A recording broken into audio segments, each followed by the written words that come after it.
Let's talk about the Dolphins. The Dolphins drowned this week. They drowned this week. The Bills Yeah, ran over.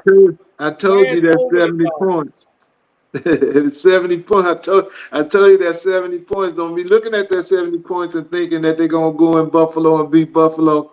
Buffalo tough team. Yep.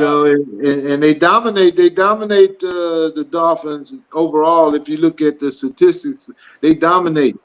And so, and Buffalo was like, look, we the team that's been getting to the AFC title games and losing to Kansas City, but Right. all of a sudden now Miami's much better than we are. Right. They're like, And no, no, no, no, no. they show how tough they are too.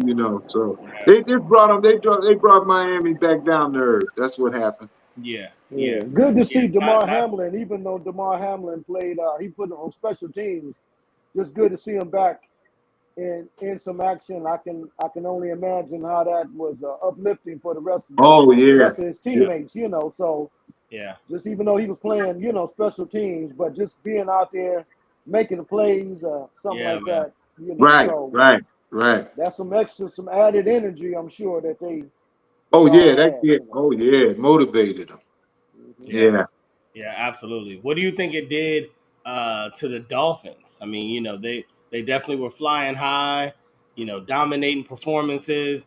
Everybody's talking about Tua, being, number one or top two quarterbacks in the league, because of his performance. And then all of a sudden they get washed.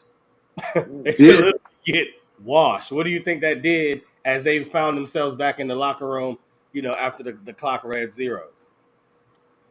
Well, I think they should. I think they have to go back to the drawing board and look at that as one game.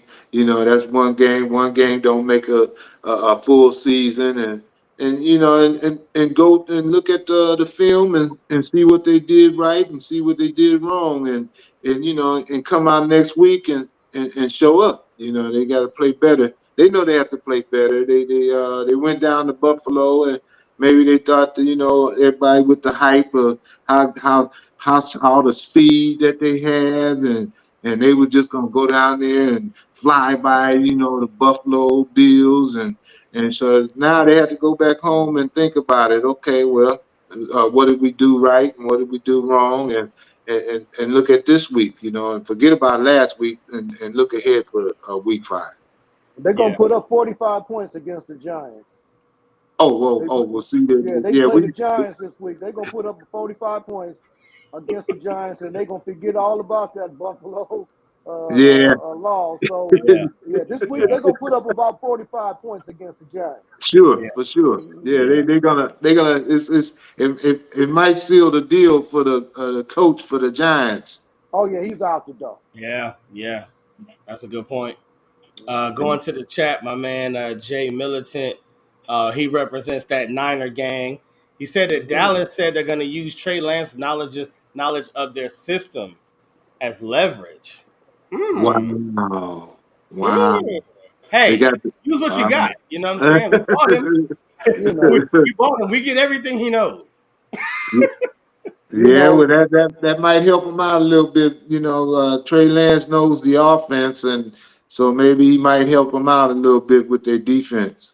Well, he said he's gonna be the quarterback for the scout team quarterback. So he's gonna be trying to, replicate what Brock Purdy is gonna be doing and all of that. But that's fine and dandy. But you gotta get out there and make plays. Yeah, and, absolutely. Yeah. So I felt like this was a weekend of upsets. What was the biggest upset that you guys remember this week? Like, what was that game that you feel like turned Vegas upside down?